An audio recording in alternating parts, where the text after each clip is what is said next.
Episode 5. Bye. See you soon, Grandma. Immediately after Mr. Scott said that, the class went silent. The youngster sat down, took a book, and poked Kenneth's back. What a coincidence. She just happened to be assigned to our class. Kenneth leaned on the back of his chair with his hands crossed. He was born handsome, and when he frowned, his face looked a bit unhappy. Why, Paul, do you know the new classmate? Paul Adams' deskmate came over and asked with interest. At the beginning of the senior year, the teachers of each subject were strict with them, and not many interesting things were happening. Having heard this, a bunch of people in the back row came up to them. I just know that it's a girl, but don't get excited. Paul rested his hands on the table and grinned. He didn't mention that this new classmate was Anne's sister. Anne was a person who was drawn to their circle by Kenneth, and it was no secret that he liked her. Why? At the news that it was a girl, everyone grew excited. She is retaking a year in our school and is from Fairfield. Paul shook his head. You know, Fairfield is one of the 3 major poverty-ridden places in the area. Immediately, they visualized her in ragged and old clothes. They assumed that she would have hailed from a not-so-wealthy background. Darn you, Paul, why are you like this? You're not giving room for imagination. A teenager next to him spread his long legs out. Mr. Scott was about to say something, but he saw that Bessie was still not inside, so he tilted his head and said with a gentle expression, Bessie, come in. Bessie was still outside the classroom, holding a school jacket and a few books. She held the books with one hand and placed the jacket on top of the books. She held her phone in the other hand and was looking at it. It was the news of Daniel Brown. Bessie took one glance at it before casually shoving her phone back into her pocket. When she heard Mr. Scott's voice, she took the books, jacket, and walked into the classroom. Paul lowered his voice and said while spinning a pen, Kenneth, do you think she got scared? I searched and found out that Fairfield's education isn't good. She's really damn brave to come to Bright Bow High. Kenneth looked down at his phone and then he pulled his chair and got up. I'm going to the auditorium for Anne's violin lesson. Kenneth first saw Anne because of her violin performance at the opening ceremony. Anne had attracted him with her beautiful violin melody. He went out through the back door. He just happened to walk past Bessie. I'm so jealous of him, Paul said. He wasn't as bold as Kenneth and said gloomy. I also want to see Anne play the violin. What's there to know about a new student? He kicked his legs at his deskmate's table, hoping for validation. But his deskmate didn't speak, and the classroom fell into a weird silence. All the whispers disappeared instantly. They were all staring at the podium, the silence of the classroom marking their astonishment. I'm Bessie. Bessie shifted her position and held books with her other hand to write down her name on the blackboard with chalk. She was obviously very polite. She even had a sort of rebel attitude in her that was carefully hidden. But her careless and casual movements clearly and yet indistinctly brought her personality out. There was utter silence in the class. Mr. Scott pointed to a vacant seat and smiled. You can sit there. Mary Smith, introduce everyone to your new classmate and take her around campus after class. The girl with a ponytail regained her senses. She blushed, then stood up and let Bessie walk to her seat. Paul and a few boys in the back row had not anticipated this student, but they had probably already sketched out her image in their minds. But now, all these preconceptions of theirs had been overturned. After English class was quiet for 2 minutes, there was a loud gasp. The words on the blackboard were written in a single stroke. They were crooked and not straight. Although they were not good-looking, they were full of personality, just like her. She had luscious hair that fell over her shoulders, along with perfect skin and long legs. She seemed like a free-spirited girl with an icy cold demeanor. Everyone in the classroom was watching her. Her delicate eyebrows gathered a bit of evil between her eyes. The corners of her mouth were arched casually. She was definitely impressive. Her aura was strong, and wherever she went, all the boys retracted their feet that had been stretched to the middle of the aisle. Damn, this girl is terribly pretty. Paul, your intel was wrong. What a hot deal. Our next prom queen, maybe? Mary Smith wanted to talk to the new classmate and take her on a walk around campus, but she was already sitting on the table with one hand propped up, looking away. Mary seemed utterly frightened, but wanted to have a conversation with her. After one lesson, Bessie put her school jacket on and asked Mr. Scott for an accommodation form. She also asked for leave. 40 minutes later, inside the Smith family's house. "Why are you back so soon? School isn't finished yet, is it?" Aunt Ruth opened the door and frowned when she saw her. Her gaze was harsh and judgmental. Bessie raised her eyebrows, darting her bloodshot eyes towards her, and said concisely, "Out of my way." Aunt Ruth's heart tightened, and she stepped back instinctively. Bessie went straight upstairs. Aunt Ruth pursed her lips. If it weren't for Anne, would Mr. Smith have agreed to bring her to the family? Did she really think she was all that? Upstairs, Bessie found Grace's door. The door was half open, and the sounds inside could be heard. Bessie's footsteps paused.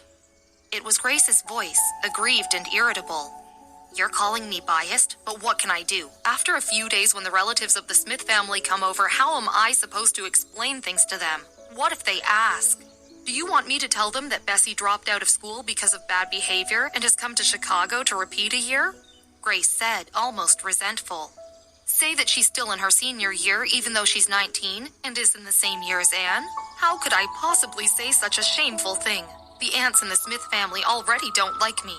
Do you think it's so easy being a wife of a rich man?" Grace admitted that she was biased towards Anne. Anne has always been a clever child. David had already said that they would not have a second child, so she had devoted her life to Anne. Anne didn't disappoint either. She was not only excellent, but had also won David's favor. Anne was her hope, so it was a natural thing for her to be biased. Outside the door, Bessie raised her foot and kicked the door open, fierce and annoyed. Grace and Grandma Bertha looked out the door.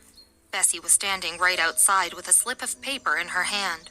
She leaned against the door hinge with a smile, which seemed casual, but also very devious.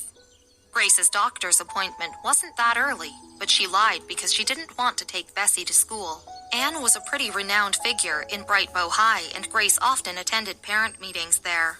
Many of them knew her as Anne's mother. She didn't really want others to find out that a bad student like Bessie was her daughter as well. She was resisting that fact. Grandma Bertha wasn't so dense and unaware of the situation. She had tried to talk to Grace about it. She knew that she didn't have much time left and Bessie was still very young. If she didn't care about Bessie now, no one else would. Grace saw Bessie and opened her mouth, but she could barely explain herself. "Bessie, Mom didn't mean it that way." It was all about Grace's reputation in the family. Taking into account Bessie's actions, it wasn't possible for her to not feel upset.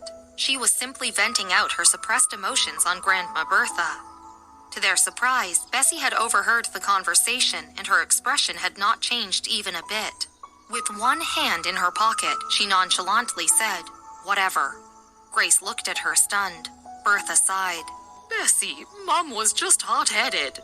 Grace found her voice but still gave herself away as she fiddled with a shawl over her shoulders. "It's good that you're back now.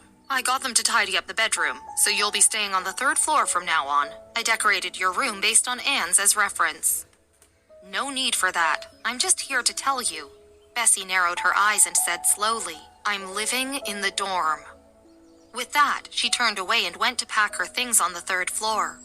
There was nothing much, just a black bag, a laptop, and a cell phone. Bertha followed Bessie into the room. "It's not a bad idea to stay on campus." She paused before going. "You've to get along well with your friends. Don't lose your temper too easily, and most importantly, take care of yourself," said Bertha with teary eyes, as she had never left Bessie on her own. She was precious to her, because she had raised and nurtured her. She took a look at the guest room that Grace decorated not too long ago. The colors were warm and welcoming, the sort that Anne would like, but that Bessie was not quite into. She took her time to pack her bag before zipping it up finally. Grandma Bertha eyed her. "Bessie, why did you lie to your mom?" Bessie slung her bag on her arm and looked at Grandma Bertha, urging her to go on. "You were already very skilled at playing the violin when you were 9. Grandma Bertha put her hand to her forehead. "The renowned teacher had come over to live in Fairfield for 6 months, and she'd wanted to take you on as her student. Why didn't you tell your mom that?" "There's not much to tell her about," Bessie casually said as she rested her hand on Grandma Bertha's shoulder. "Don't worry too much.